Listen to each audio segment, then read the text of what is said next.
Welcome back. The financial sector feeling the aftershocks of Britain's exit from the EU. Investors flocking to their brokerage accounts following the referendum to lessen the damage to their investments, but some found themselves shut out.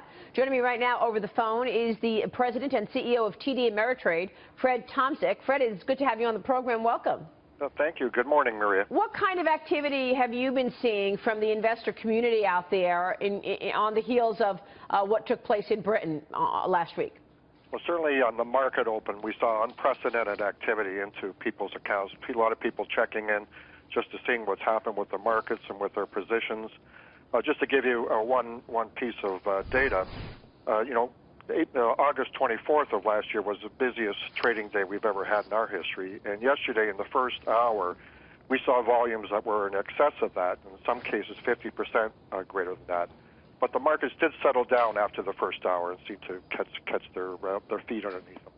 So what does that indicate to you with the busiest trading day, volume where it is? What does that indicate to you in terms of sentiment and in terms of performance for the markets? I think it's obviously a risk to the downside here because it's created a lot of uncertainty. I think, the biggest issue here right now is that it's not clear what this means.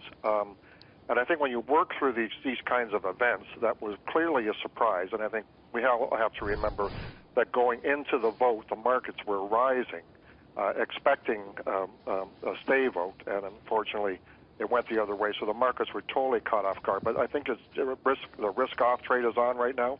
There's no question that the 10-year Treasuries are off about 20 basis points on Friday. They're trading off another 9 basis points this morning, so people are definitely moving to being conservative right now. Fred, in your self-directed accounts, did you see a lot of margin covering, selling to cover margin calls?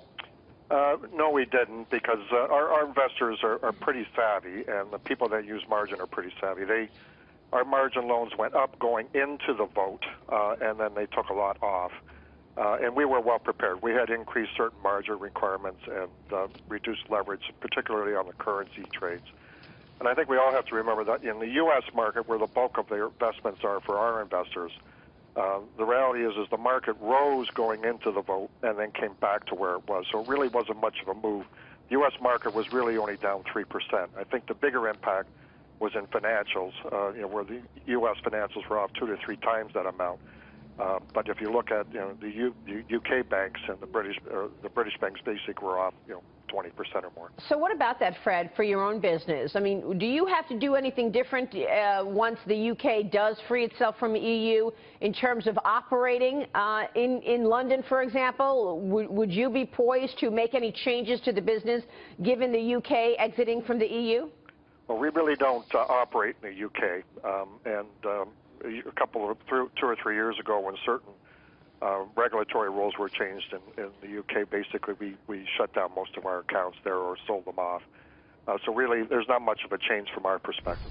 From seeing the financial services sector in general really get hammered on this, do you think that's justified? I mean, do you think that there will be a lot of uncertainty regarding the rulemaking in the UK versus what it was under the EU's leadership? Oh, absolutely. I think it's highly uncertain what happens here next. I think whenever you go through these things, there's the direct impact, which is the result of the vote, what happens with the UK leaving Europe. But then there's all the secondary and tertiary impacts, which are the things that kind of will surprise from here.